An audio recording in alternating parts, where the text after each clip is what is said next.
Hello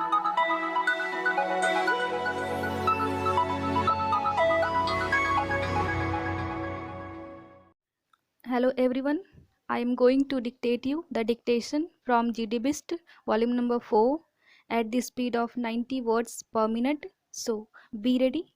5 seconds.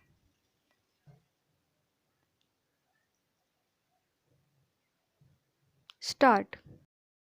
Another good feature of this year's defense budget is the reliance which we are placing on the expansion of the naval capabilities. This is a very welcome feature and I think it is much long overdue because we have a vast coastline, a vast area which we call the Indian Sea and other commitments of that nature, and we must strengthen our naval forces so that we might be able to protect our national interests on the high areas as well as the coast. One thing I would say at this point is that sometimes we feel that whatever we spend on defense is something of a waste or in the nature of non-productive use.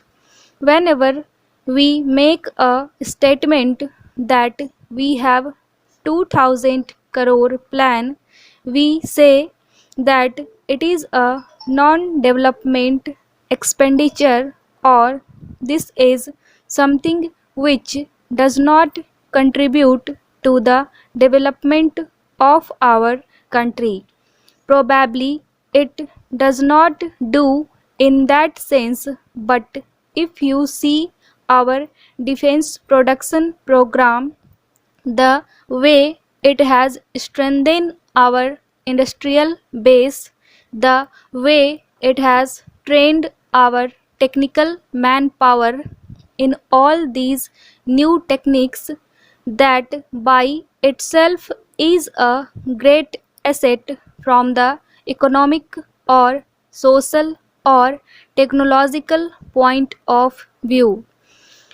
Therefore, this pace should increase and we should not regard that anything spent or any accelerated pace of expenditure on defense is something that may lead to non-productive use of our resources, but it is something which we must not grudge our armed forces, and any expenditure done in this respect is an investment from every point of view.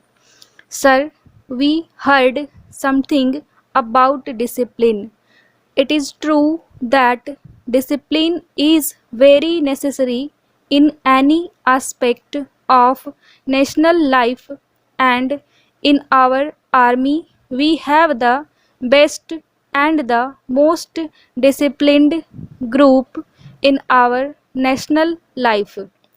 The concept of discipline also changes with time, and the old type of discipline was you must spit and polish, you must click your heels when an officer comes about, and a certain relationship came to be developed between an officer and a Jawan.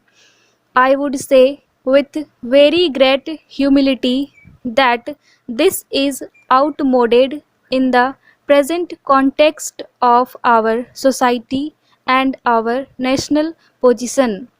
There has to be a democratic approach to discipline.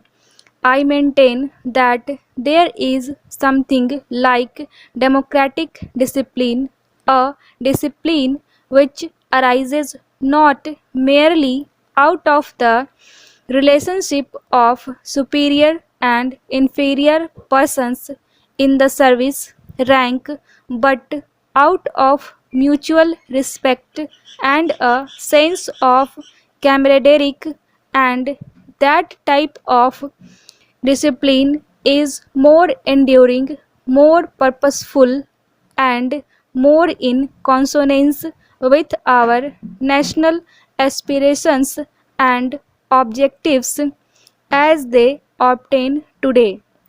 About the institutions like Bat Boy and Orderlies, I would not like to go into that because it is a delicate subject, but I think particularly the senior officers should do some rethinking on the subject to see that what relationship they want to have with the Jawans or the service people. About salaries and emoluments also there is gap.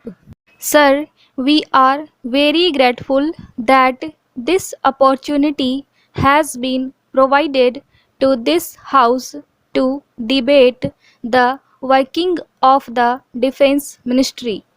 As a matter of fact, we are discussing other ministries also, which seems to be a new procedure in our house, and it has to be welcomed all the more. It is fitting that the Defense Ministry should have been chosen as one of the ministries about which we have a discussion here.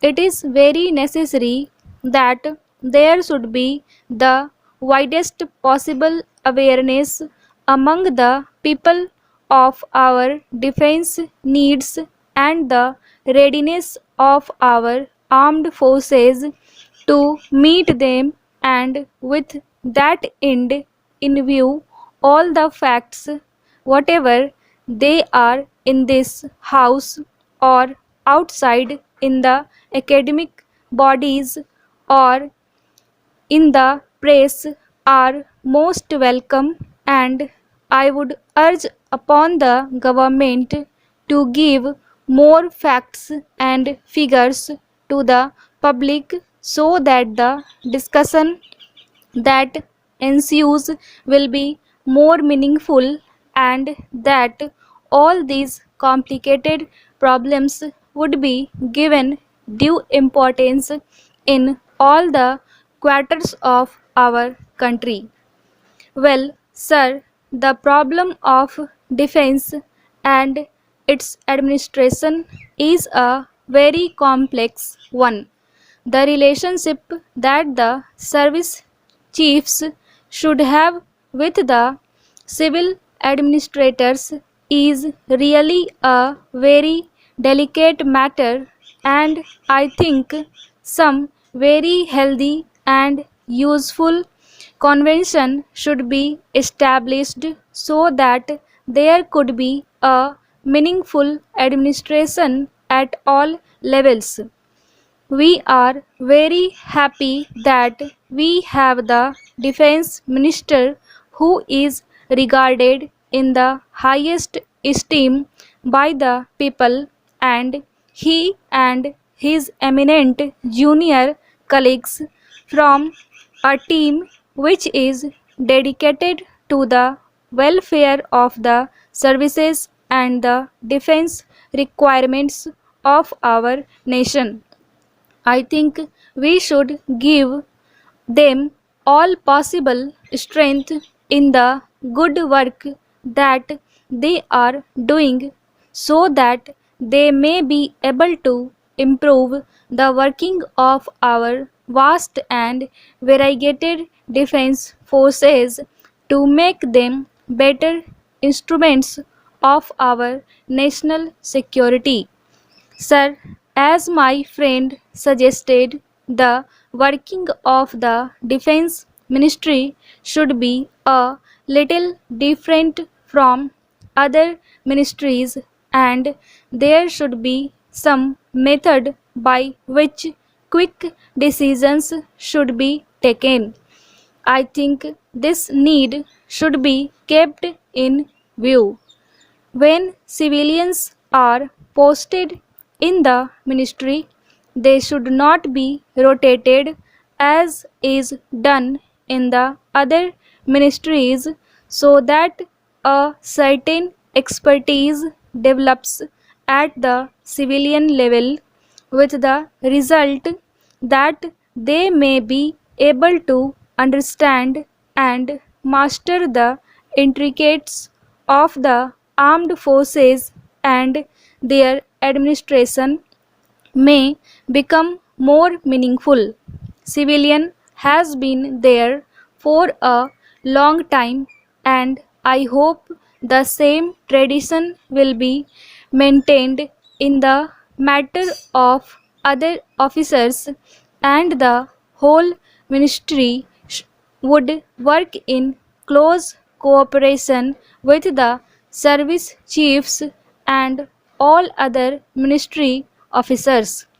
Sir, many new methods are being involved for keeping a close touch between the minister and the army chiefs of the service chiefs, which is very useful. Weekly meetings are held between service chiefs